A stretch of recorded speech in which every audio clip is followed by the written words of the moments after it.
It's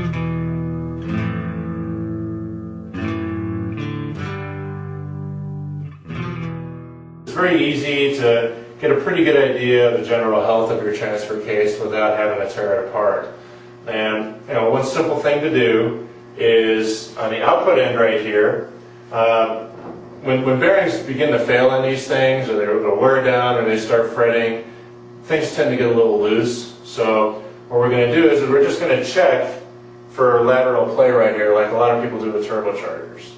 Just try to see if you can move it back and forth. If it's tight, you can't get it to move at all, the bearings are probably healthy in there. I'd say there's a pretty good chance that that end of it is in good shape.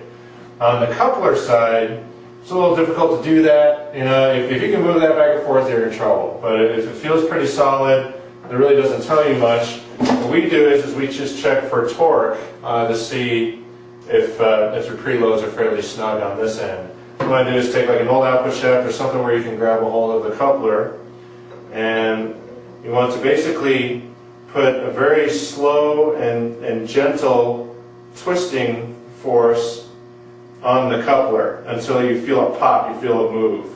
It should resist you for a little bit and then all of a sudden give and move over. If it does that, your preloads on your coupler are nice and snug, and there's a pretty good chance that, without having to open it up, that your bearings are in pretty good shape in there.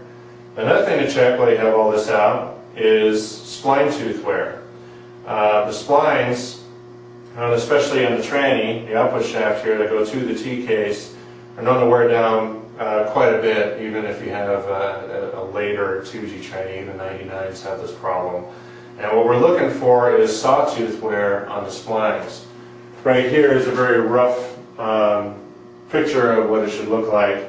A healthy spline will be nice and sharp on each end, with no wear, no sawtooth.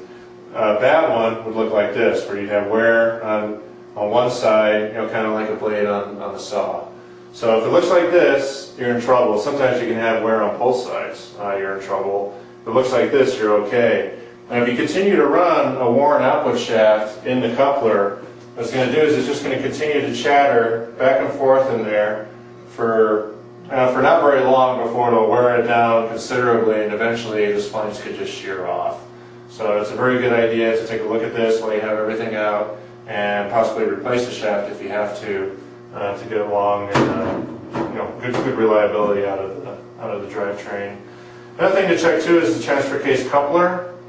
You can get these from the dealer and replace them yourself if they show wear. They're around $220. But basically they wear the same as the output shafts do. If you see excessive wear in the output shaft, you want to take a very close look at your coupler, because normally they'll match. Unless a recall's been done with the T-case or somebody replaced it in the past for whatever reason, you're probably going to see equal wear between the two. But again, the same thing, look for sawtooth wear. If they look nice and square, everything looks clean in there, you're probably okay.